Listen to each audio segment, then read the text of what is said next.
Every driver on the NASCAR circuit is a little afraid of running here. At Darlington, they claim there are 43 other cars to beat, and the racetrack. Every driver and every mechanic has a story to tell of lost victories and battered hopes, and how the track has beaten them. But year after year, they challenge it again, refusing to accept the defeats and the heartbreak. Early in the race, Tiny Lund blows an engine. A few seconds later, his car... But Tiny won't quit. Soon, he's back at the pit wall, looking for a relief ride. Another chance at Darlington. Mechanic Ray Fox has won at every big stock car track except Darlington. Only this track has beaten him. Richard Petty is NASCAR's national champion, as his father was before him. But neither has ever beaten the track at Darlington. The track seems almost alive as it outguesses the men who challenge it. It's tougher for driver or mechanic than any other track in the country. There's only one thing tougher than racing at Darlington. That's walking when your car is drawn out. This race is called the Southern 500. The track is Darlington.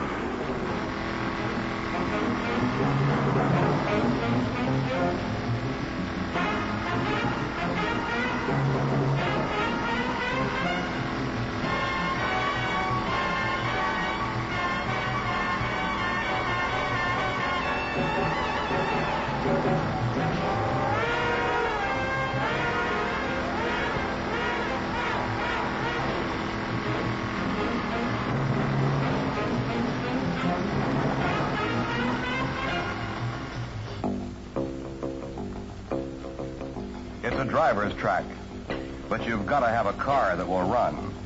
If you can't go 134 miles an hour, you're just here for the ride. The top mechanics know this. They've already spent weeks, maybe months, preparing the car. Now, with the race less than a week away, it's a matter of adjustment. 10,000 adjustments. Racing used to be a simple thing. Take off the hubcaps, paint a number on the door, let's go. Now it takes a crew, equipment, an experienced mechanic, and months of work to build the most powerful racing cars in the world. When the mechanics are done, 44 comfortable production cars are leaned and toughened for battle.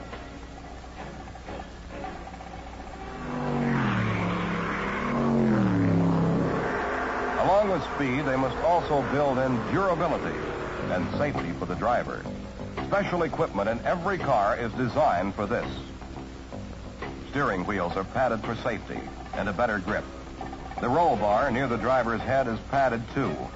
The roll bar does more than keep the roof off the driver if he flips.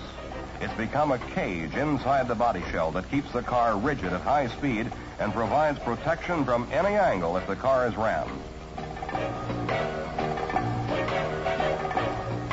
There's only one seat, contour fitted to each driver and equipped with a heavy-duty seat belt. Airplane-type shoulder harnesses are used by most drivers. Everything else that might burn has been ripped out, and there's a portable fire extinguisher in every car. The only upholstery is an asbestos floor mat. In the right front corner of the floorboard, there's a small trap door. At high speeds, the driver opens it to check tire wear. Headlights are removed, and so are side windows. Even the chrome strips are replaced by metallic tapes. They use oversized tires on reinforced rims. The rubber compound and tread are specially designed to withstand racing stress and provide safety. Exhausts, straight out the side, have no mufflers. There's a 4-speed transmission.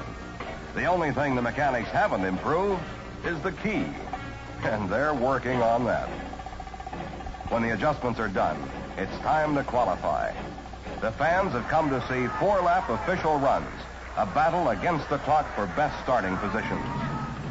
Richard Petty in a Plymouth waits for his chance against the track record of 133.8 miles an hour. A warm-up lap, and Petty is on his run.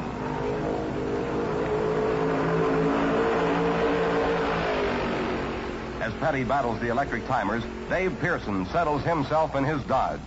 The doors are welded shut, another safety feature. Here comes Petty. And there he goes with a new one-lap record, 137.2 miles an hour. Petty's four-lap average is 136.8 miles an hour, almost 60 miles an hour faster than the first qualification record set here in 1950. Pearson's qualifying. His speed, 135.9, is only a fraction of a second under Petty.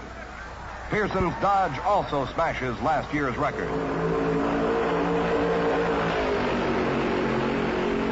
Fred Lorenzen wheels his Ford to the line. Until Petty's run, he owned the track record. Lorenzen's a money driver who wants to start the race near the front.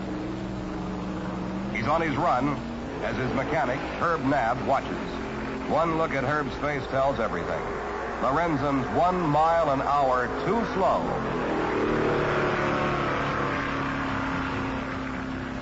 One driver after another sets out on a lonely run against the track. One driver after another flashes past the electric eye at speeds that make this the fastest field ever to compete at the Darlington Speedway. When a car is qualified, the engine is pulled, a fresh one installed. These engines have nothing to drive but the wheels. No radio, no air conditioner, no accessories. All the horsepower goes into the battle against the track. Even Richard Petty's record-breaking car gets a new engine. Richard's father, Lee Petty, three-time national champion in his driver days, heads his son's crew. Meanwhile, the last few cars take the checkered flag. Then the track is closed until the race.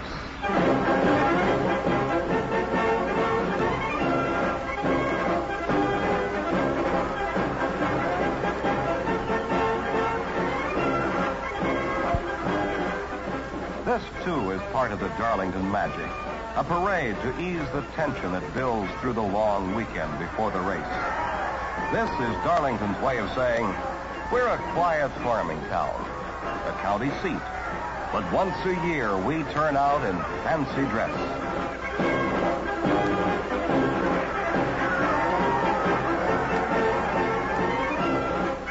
Here we are, Darlington says, not long removed from mules and red clay.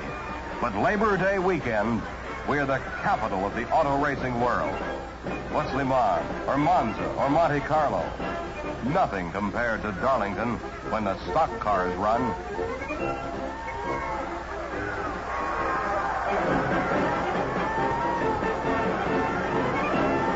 We put on quite a show for a town of 6,000.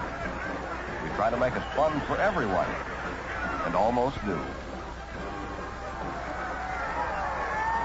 And tonight, we'll turn to another Darlington tradition. We'll honor beauty as we honor speed. A new queen will be chosen. A new Miss Southern 500.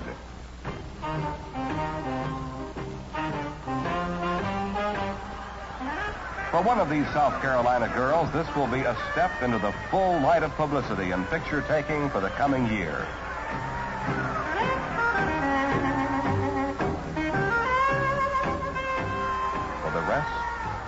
A return to the shadows. Nobody remembers the girl who was runner-up. That's why the brief moment in the light is so important.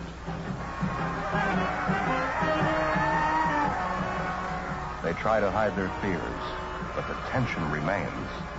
This moment may be the high water mark of their lives, or just the beginning of fame.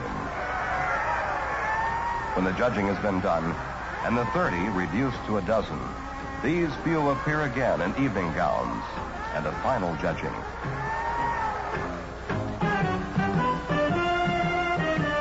Then all the girls are called back to the stage as the winner is named.